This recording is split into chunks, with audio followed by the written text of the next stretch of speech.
Welcome to Invest in Yourself, the Digital Entrepreneur Podcast. Join the podcast mogul Phil Better as he interviews successful entrepreneurs that make their living in the digital world. Now, let's join your host, Phil Better, and his special guest today on Invest in Yourself, the Digital Entrepreneur Podcast. Ladies and gentlemen, welcome back to another episode of Invest in Yourself, the Digital Entrepreneur Podcast. I'm, of course, your host, Phil Better, the podcast mogul. And today we have a guest who's a true expert in the world of SEO and link building with a reputation for delivering top-tier results. Only the best for you guys. Our guest today is the founder of a company that is redefining the standards of what white hat link building is. With a proven track record of generating over 100,000 high-quality backlinks from reputable publications like Business Insider, Forbes, Huffington Post, and more. This expert has helped businesses across the globe and industries boost their organic traffic and establish themselves as thought leaders. But what also sets his company apart is his commitment to quality, only billing clients once the link is live and focused exclusively on high DR, with that's 60 backlinks that enhance the credibility without risking penalties from spammy tactics. His approach is all about understanding that unique needs and goals of each client, offering ghostwriting contributions and positioning them as industry experts. From e-commerce to SaaS, his company has worked with a range of businesses, including the big names like Nextiva and Au Naturel and so many more, to elevate their online presence to drive sustainable growth. With a background in marketing and SEO since 2016, this guy's an OG. He co-founded his company to provide ethical, high-quality link building strategies that stand the test of time. So today he's here to share insights in how you can enhance your online visibility, secure premium backlinks, and grow your business with integrity and get that lead gen. So get ready to learn from a true leader in the field of SEO and link building. Put your hands together for the one, the only Morgan Taylor, founder of Jolly SEO. Morgan, thank you so much for being here. Thanks, Phil, for having me on. And I'm sorry our co-founder, Greg Heilers, couldn't make it. So I'll be here representing Jolly SEO, and I'm excited to speak with you. Oh, it's a shame, but at least we got one of the co-founders. That means I got half the brain and 100% of the sexiness in the voice. So I'm going to just say that right there. Morgan, I always like to start the podcast out with the simple question, why? Why did you decide to become an entrepreneur? What was that spark that made you decide to branch out from the safety of the corporate world? Yeah, no, that's a good question. I'm sure some of your audience can relate here. It was an organic journey for myself. It wasn't like a out of the blue moment, like, hey, it's time to start this business and here's how we want to do it, and laid it out and everything is a success, right? Yeah, I wish it was like that. It's never like that. Yeah, and so a little background on me, it was, I guess, about 10 years ago, I was still bartending. I reconnected with Greg Heilers, who's now the co-founder at Jolly SEO. We were doing some, he got me into freelance writing as a side gig, which was cool. We could do it remotely. And we were doing some fairly large projects that we were working on together. And we kind of came together and had this idea, like, you know what, we could do this ourselves and be the ones bringing in writers and manage this. And we just took it from there and had a project. The first few years were a lot of struggles, but I would say it was that kind of organic evolution from, working for somebody to doing freelance to, then trying to have our own startup, right?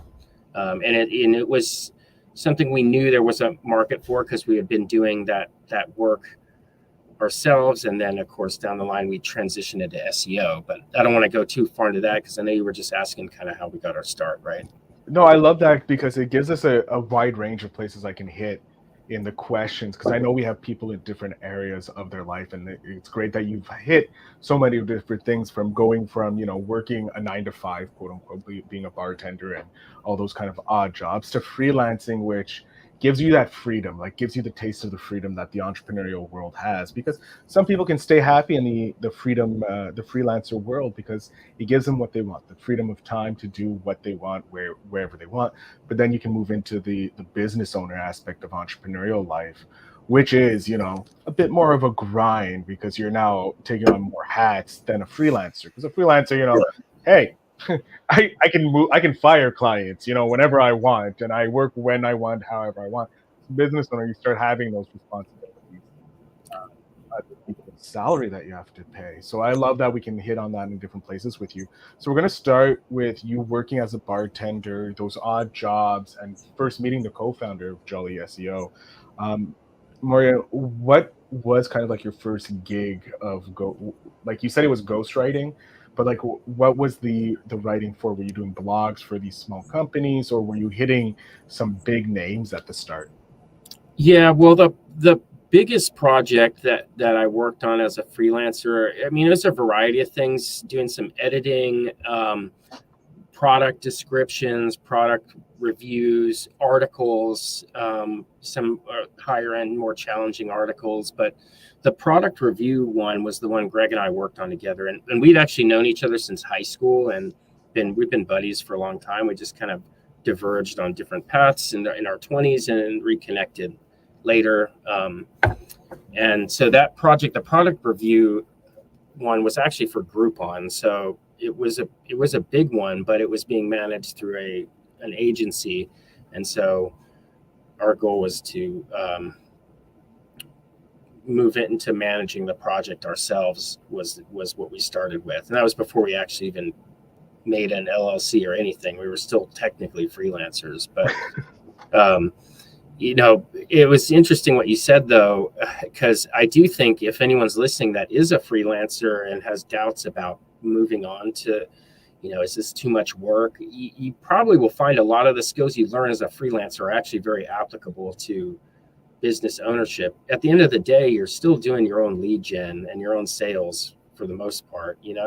As a freelancer, you're having to go out and do all that work anyways, which is a lot of the challenge of being a business owner too. Mm-hmm. So, I mean, the people management aspect is new, but it's something to learn, right? Right. That's what the adventure is of entrepreneurship. It's always learning something new, always moving forward, always investing in yourself, which we'll touch on a bit later. So as you were transitioning from, 9-to-5 into freelancer, that's somewhat of a jump for some people. Either they're working like, that corporate safe gig because the paycheck, that's enticing. That's a very good addiction to have. Knowing that every 2 weeks or every week you're going to get that nice paycheck that's going to cover your bills for everything, or at least pay a portion of those bills. When was it that you felt secure enough in your freelancing gigs lifestyle to make that jump to full-time freelancer and get the benefits that come with freelancing? Yeah, no, that's a good question. I mean, if I'm going to be honest, I did not make a complete jump right away. I even continued bartending in evenings and on weekends, especially for years after Greg and I started Jolly. And I played it pretty conservatively. I waited until I felt the income from our business was enough to cover our family's needs. It coincided nicely with COVID. Once COVID happened, I couldn't bartend anyways.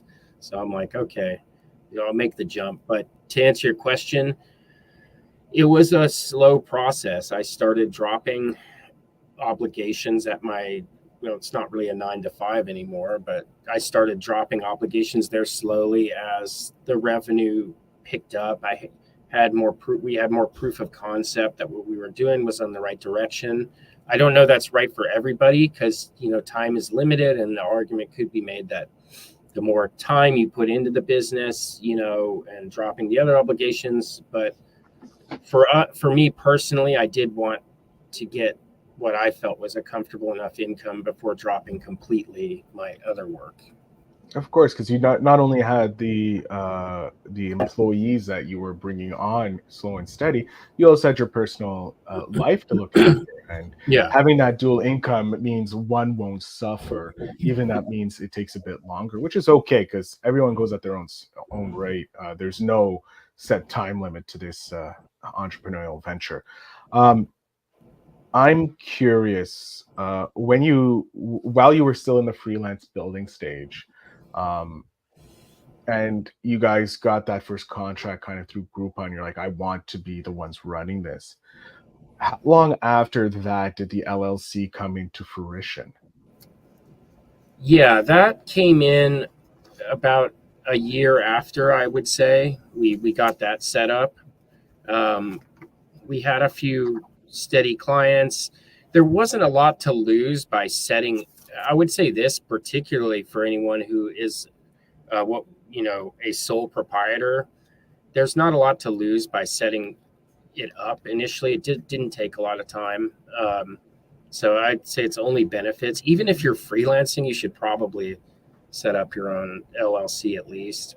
But it took us about a year to make that move. I think there wasn't, if I could do it again, I would have done it right off the bat probably, because there's tax benefits, there's all kinds of things to getting that set up.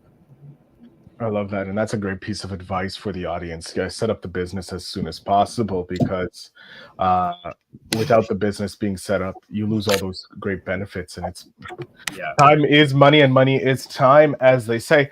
I want to know, once you had the business set up, you have those customers. You're still doing the 9 to 5, but it's less of a 9 to 5, and it's more of a side hustle, if you will, as you're growing the business. How soon after setting up the business, starting this venture, even the year before, you and Greg are sitting sweating in this little office of Jolly SEO. Did you guys hire your first person? Like when? How soon after you guys came up with the idea of, hey, we should work together to become the agency level because that's where the money is? Did you and Greg say, hey, we need to hire someone, or was it just you guys for a long time? As far as actual employees, it was us for a while, but we brought in our first freelancers right away because we needed people to do the writing. The way it worked for us is we were paying on a performance based model, so it was per completed article, or by the word, or however we worked it out individually with each freelancer. But that's a good insurance if you're wondering whether to bring people on and you're not getting a lot of revenue. I would say, think of ways that is still attractive to bring people in, that is based on actual product produced that you're going to sell, or based on the orders you have, or something like that. I would even go so far as to sell what you're trying to sell, and then you can bring in people quickly and then bring them in to help with it. But yeah, we brought in people to help right away. We made up our mind. We were pretty much done doing high volume writing ourselves, right from the get-go. That's great to know. Like hiring freelancers, even if it's not a full-time employee, VAs, to offload some of those tasks that aren't paying the bills, like going out and getting the clients and handling the more finesse of the business aspect. Exactly. Yeah, we still did all the bit. It took a while before we brought in people to assist with business management, accounting, finance, lead generation, and sales. That came way down the line, but finding people to help actually produce, that was right away. That's a smart. If you can offset some of the production costs of your business, it's always wise, or get the final product. So I want to. So it was right away that you started hiring people to do the freelancers. Then you said it was a few years later. Was it at COVID? Because we know you started Jolly around 2016, correct? Yeah. So, sorry, I got a little bit of a cough there. It actually took us about 4 years to really hone in on our niche. Like I said, we started doing writing, but obviously, if you've heard the introduction you gave me, we are focused on SEO these days and link building. So it took us we were making a little bit of money. Greg and I were still managing everything really for 4 years. It wasn't until we really kind of found our target audience and our niche that we actually started getting enough revenue. And this was around COVID. COVID for a lot of digital marketing and SEO was actually a good thing, and it was a good thing for us financially. People really wanted to refocus on their digital presence, and we knew that link building was something people wanted to do. Greg had heard of a great strategy through one of our clients, or maybe it was one of his clients, and we leaned into that heavily. Once that happened around COVID, as you guessed, we were actually making the revenue. We're like, okay, this is a little much for us to handle. We need people to help us with operations management and lead generation and sales, So it was a good 4-year slog of not really making money initially, but it was enough for us to give us a little something. We learned a lot, and it gave us the tools for the lead generation and the strategy we use down the line. So I love that. I love seeing that and love hearing that, because it proves the strategies that are going to come down the road that we can use ourselves as entrepreneurs as we go. Gives us a more realistic timeline, if you will, because sometimes you hear these people, they just jump into the entrepreneurial space and they're already a multimillionaire within 6 months, and it sets kind of like an unrealistic timeline for some of us. And hearing the story of Jolly SEO with you and Greg, Morgan, gives us something that says, hey, you don't have to hustle to get to that 6 million. You can take your time and enjoy the ride.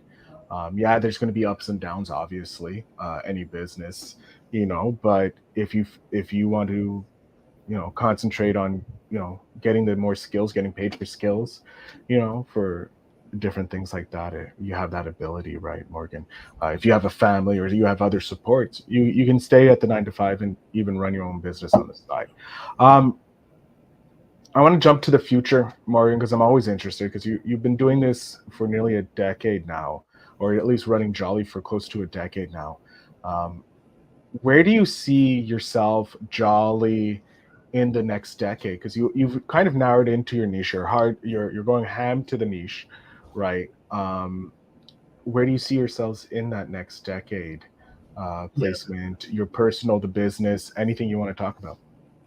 Yeah, I mean, if the way it is, and just to elaborate a little bit on that 4 years that it took us, there are things that we learned that I don't think it needs to be that long for people. We stubbornly held on to trying to sell things that weren't making us a lot of money. I mean, anyways, and I know we're kind of moving on, but I just do want to emphasize that I fully agree that these crazy success stories you hear, I do think they give unrealistic expectations sometimes, where people get to be millionaires overnight. But it's at the end of the day, it is up. If you're doing something that's not working or isn't hitting your goals, don't cling on to it, make the changes. But okay, so in terms of the future, the industry we're in, especially SEO, is changing all the time. I go to a couple conferences a year, and it's a constant discussion. People were freaking out about AI a year and a half ago. We've leaned into it since then. We're trying to adapt. I think in 10 years, we'll be doing something completely different. I do think it'll be SEO related, but I don't think we're going to be using the same link building strategies. We're still going to commit to doing things how we think is the correct way. The way I see things moving a little more is more towards digital PR a bit also, which does kind of nicely coincide with some of the link building we're doing now.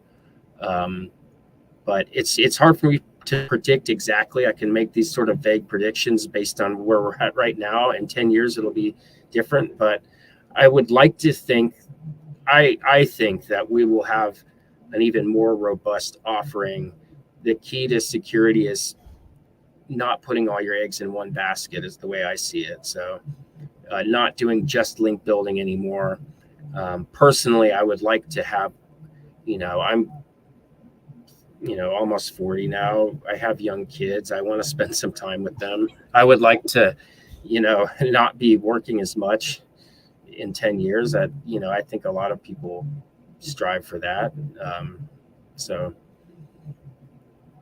but yeah, specifically, it's hard to predict. But I do know the direction we'll go is diversification of our offerings and just staying on top of the trends, right? Where everything's evolving so quickly in the digital marketing space right now. Yeah, it is. It's insane. The leaps and bounds, it feels like happening every couple months when it comes to not just AI, but the strategies that are coming out. It's sometimes overwhelming when I jump on my YouTube feed and see about 20 different styles. There's like SGO now, I believe. That's search globalization optimization or something. Yeah, there's so many acronyms. Yeah, it's overwhelming as well. I sometimes feel like I'm in a soup of an ABC soup.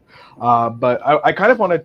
I do agree with you that cutting your losses is an important thing that entrepreneurs need to learn on offers that maybe not resonating with the clients that you're looking after. So that's a great point. Thank you for pointing that out, and also pointing out how the industry is shifting so quickly, because that's something that entrepreneurs who are starting need to understand. They need to stay light and be able to be moving with an industry that's so ever changing because of how still young it is.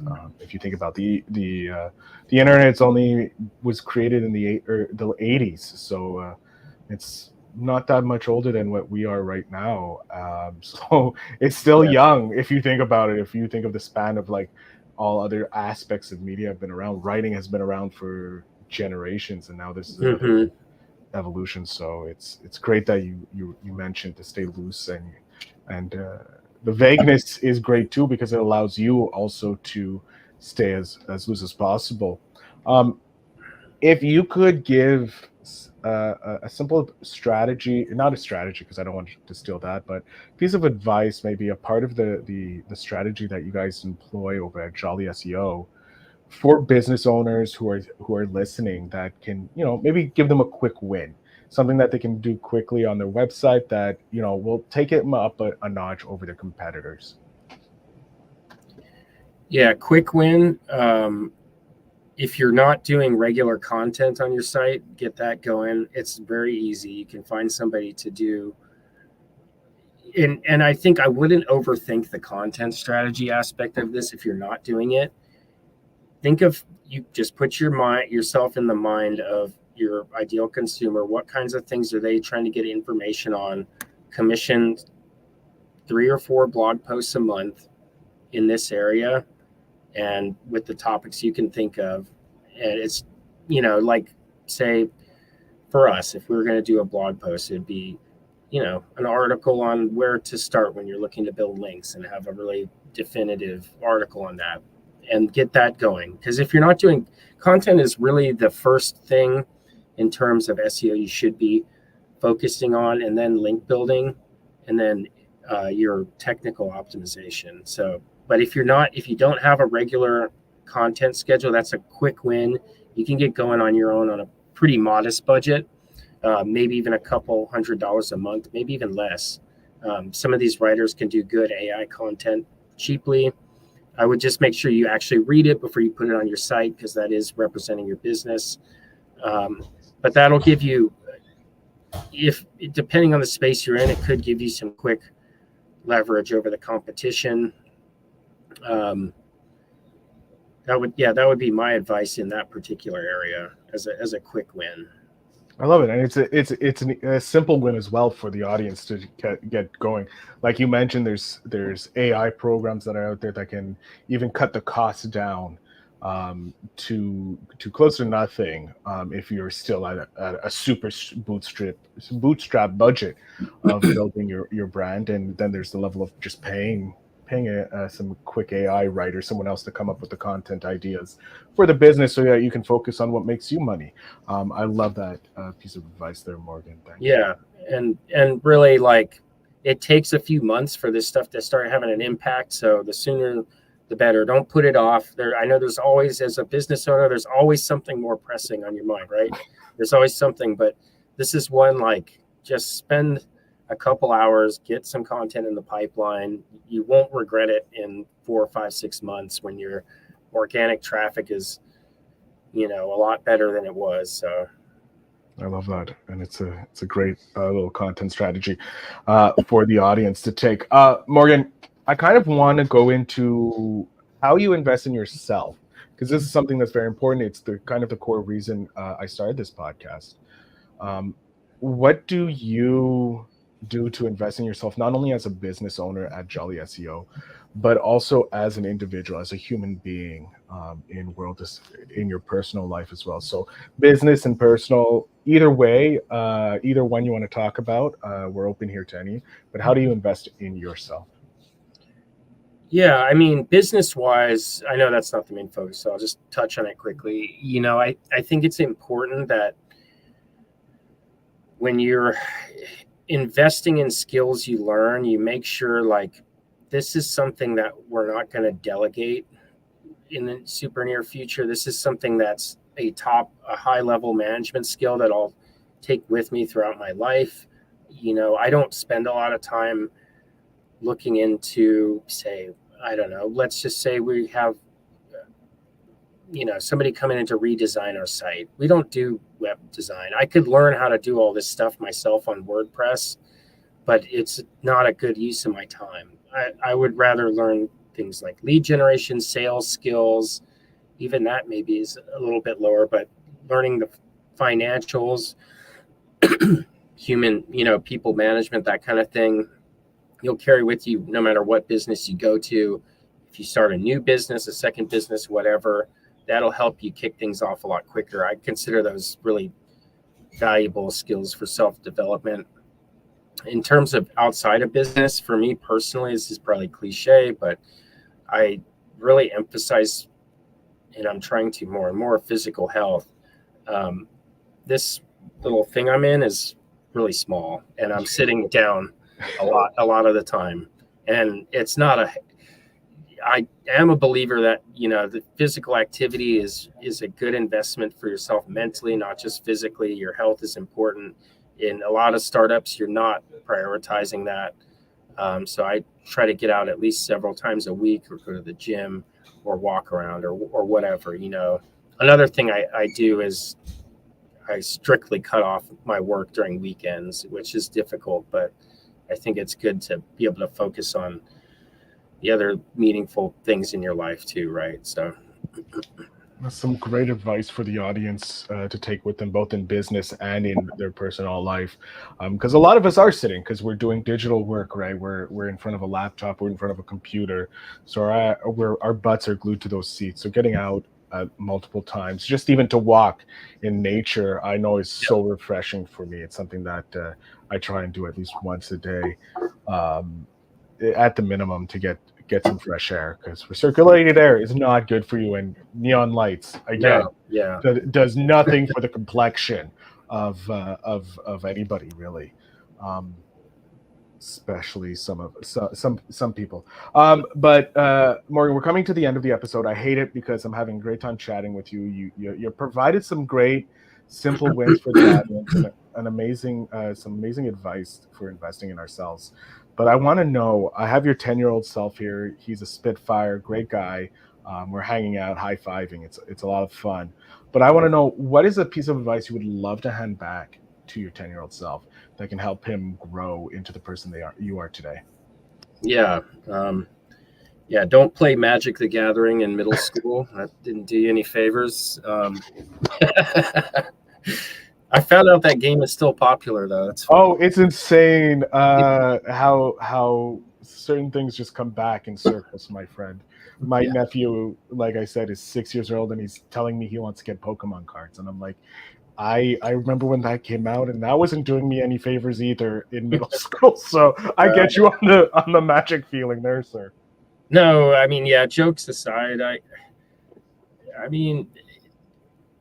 it's a tough one, because you don't want to, like, dampen the spirits of your 10-year-old self by